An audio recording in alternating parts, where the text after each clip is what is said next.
매달 시끄럽게 울리던 동창의 단체 채팅방. 그런데 스크롤을 올려보니 마지막 메시지가 1년 전 오늘에 멈춰 있습니다. 코로나 핑계도 이젠 통하지 않는데 도대체 왜 우리는 더 이상 서로를 찾지 않게 된 걸까요? 얼마 전 한 동창 단톡방에서 벌어진 일이 남일 같지 않습니다. 한 친구가 이럴 거면 단톡방 나가는 게 낫다 는 글을 올린 것을 시작으로 결국 몇몇은 방을 나가고 남은 이들의 대화마저 끊겨버렸다고 합니다. 오늘 영상은 단순히 서운함을 토로하는 자리가 아닙니다. 50대 이후 우리 모두에게 일어나고 있는 인간관계의 지각 변동, 그 아프지만 마주해야 할 근본적인 원인과 현명한 대처법에 대해 깊이 있는 이야기를 나눠보려 합니다. 대기업에서 평생을 헌신하고 정년퇴직한 64세 김규철 씨. 그는 퇴직 후 국민연금을 받기 시작했지만 당연하게도 현역 시절에 비해 소득은 절반 이하로 줄었습니다. 일상의 씀씀이는 줄일 수 있었지만 문제는 다른 곳에서 터져 나왔습니다. 바로 경조사비였습니다. 자녀들의 결혼식은 줄을 잇고 연로하신 부모님을 둔 친구들의 부고가 심심치 않게 들려옵니다. 한 언론 보도에 따르면 은퇴 후 첫 달 지출 내역을 뽑아보니 경조사비만 60만 원에 달했다는 60대의 실제 사례가 있었습니다. 김규철 씨의 상황도 다르지 않았습니다. 한 달에 50만 원이 넘는 경조사비는 고정 수입이 없는 그에게 큰 부담이었습니다. 동창 모임 날짜가 잡히면 밥값, 차값에 혹시나 누가 경조사 소식을 전할까? 덜컥 겁부터 났습니다. 그의 머릿속은 복잡해졌습니다. 다들 아직 짱짱하게 돈 버는 것 같은데 나만 괜히 초라해지는 기분이야. 결국 그는 이런저런 핑계를 대며 모임에 불참하기 시작했습니다. 그의 불참이 길어지자 오해가 싹 텄습니다. 규철이 잘 나가더니 사람이 변했어 라는 수군거림이 들려왔고 그 말은 비수처럼 그의 마음에 꽂혔습니다. 결국 그는 동창의 단체 채팅방의 알림을 조용히 꺼두었습니다. 그의 쓸쓸한 뒷모습은 비단 그 혼자만의 이야기는 아닐 겁니다. 반대의 경우도 있습니다. 친구들 대부분이 은퇴한 반면 중소기업 임원으로 여전히 현역에서 뛰고 있는 58세 박상현 씨. 그는 친구들 사이에서 몇 안 되는 현역입니다.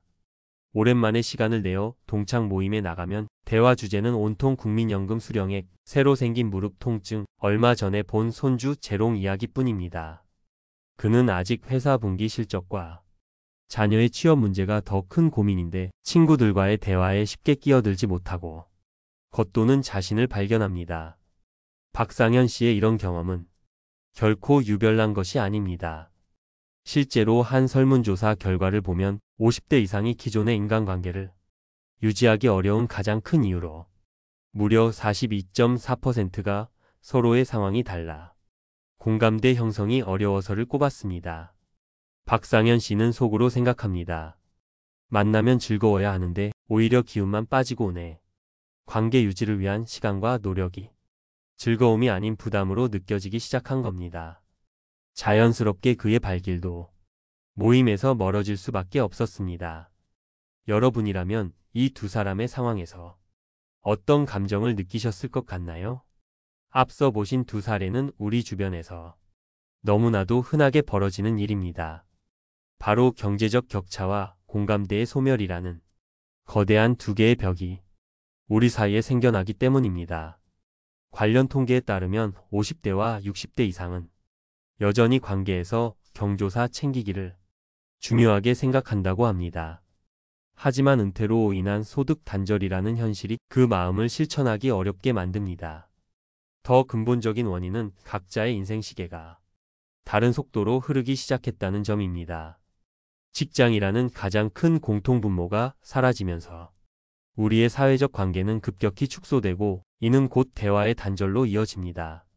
전문가들은 많은 고령자들이 직장을 중심으로 관계를 형성해 왔기 때문에 은퇴가 곧 사회적 관계의 단절로 이어지기 쉽다고 지적합니다. 과거의 빛나는 추억만으로 현재의 관계를 유지하는 것은 오래된 재만으로 불씨를 살리려는 것과 같습니다. 어색한 침묵을 견디기 힘들어 만남 자체를 포기하게 되는 악순환이 그렇게 시작되는 것입니다. 자, 지금까지 우리는 동창들과의 관계가 멀어지는 아프고 현실적인 이유들을 살펴봤습니다. 하지만 지금부터가 진짜 중요합니다. 이 현상은 단순히 서운하고 아쉬운 감정의 문제가 아니기 때문입니다. 동창들과의 교류 단절은 우리의 정신 건강을 위협하는 심각한 신호일 수 있습니다. 전문가들은 은퇴 후 겪는 가장 큰 어려움으로 관계의 상실을 꼽으며 이것이 우울감과 고립감으로 직결된다고 경고합니다. 한 연구 보고서에 따르면 실제로 은퇴자는 계속 일하는 동년배에 비해 우울증을 겪을 확률이 더 높게 나타났는데 그 주된 원인으로 제한된 사회활동과 대인관계의 축소가 지목되었습니다. 특히 평생을 김 부장, 박 과장처럼 사회적 역할로 자신을 증명해왔던 우리 세대에게 동창 모임 같은 사적 관계망의 붕괴는 자아 정체감의 상실이라는 더 깊은 아픔을 안겨줄 수 있습니다. 단체 채팅방의 그 길고 긴 침묵이 마치 나의 사회적 존재감이 사라지는 듯한 불안감을 증폭시키는 것입니다. 그렇다면 이 거대한 변화의 파도 앞에서 우리는 어떻게 해야 할까요? 포기하고 외로움에 잠식당해야만 할까요? 아닙니다. 방법은 있습니다. 첫 번째 해결책은 조금 역설적으로 들릴 수 있습니다. 바로 인간관계 다이어트를 시작하는 것입니다. 한 작가는 50대에는 일단 모든 관계를 끊어보라 는 다소 과격한 조언을 합니다.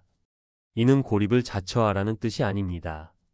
의무감이나 체면 때문에 불필요한 에너지를 쏟았던 관계를 정리하고 나에게 정말 소중한 사람이 누구인지 선택하고 집중할 시간을 갖자는 의미입니다.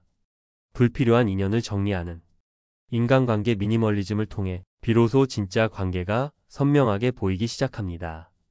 두 번째는 관계 갈등의 가장 현실적인 불씨, 돈 문제의 정면으로 맞서는 것입니다. 은퇴를 기점으로 나만의 경조사 원칙을 세우고 당당하게 주변에 알리는 용기가 필요합니다. 실제로 한 50대 직장인은 최근 몇 년간 교류가 거의 없었다면 5만 원 이상은 보내지 않는다 는 자신만의 원칙을 세웠다고 합니다.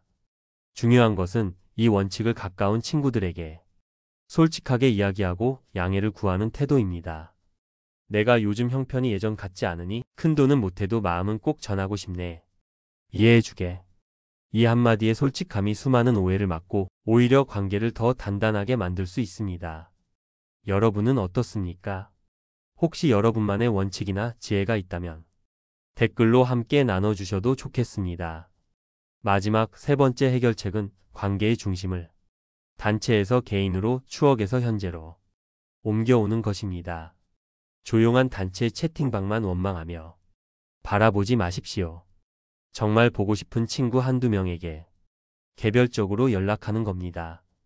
다 같이 얼굴 한번 보자 는 막연한 말 대신 자네랑 둘이서 조용히 막걸리 한잔하고 싶네 라는 구체적인 제안이 상대의 마음을 훨씬 더 쉽게 움직입니다. 그리고 만남의 주제 역시 왕년에 우리가 어땠냐 는 추억 이야기에만 머물러서는 안 됩니다. 요즘 새로 배운 탁구 한번 칠까? 가보고 싶었던 그 둘레길 날 좋을 때 같이 걷지 않을래? 처럼 지금 여기에서 함께 즐길 수 있는 새로운 공감대를 만드는 노력이 멈춰있던 관계의 새로운 활력을 불어넣을 것입니다. 50대 이후 동창들과의 관계가 조금씩 멀어지는 것은 지극히 자연스러운 과정입니다. 결코 여러분의 인생이 실패했거나 여러분이 친구를 잘못 사귄 탓이 아닙니다. 오히려 이것은 무질서하게 펼쳐져 있던 내 인생의 인간관계를 차분히 재정비하고 남은 인생의 길을 함께 걸어갈 진짜 내 사람이 누구인지 확인하는 소중한 기회일지도 모릅니다. 단체 채팅방의 침묵에 더 이상 불안해하지 마십시오. 그 침묵은 우리에게 양보다 질이 중요한 시기가 왔음을, 그리고 이제는 더 깊고 진솔한 관계를 시작할 때임을 알려주는 신호일 수 있습니다. 오늘 정말 보고 싶은 그 친구의 얼굴이 떠오르셨다면 용기 내어 전화 한 통 해보는 것은 어떨까요? 오늘 이야기가 여러분의 마음에 작은 울림을 드렸다면 구독과 좋아요 부탁드립니다. 또한 비슷한 고민을 하고 계신 분들이 있다면 댓글을 통해 서로의 지혜를 나누고 위로를 건네주시면 좋겠습니다. 여러분의 모든 날들을 응원합니다.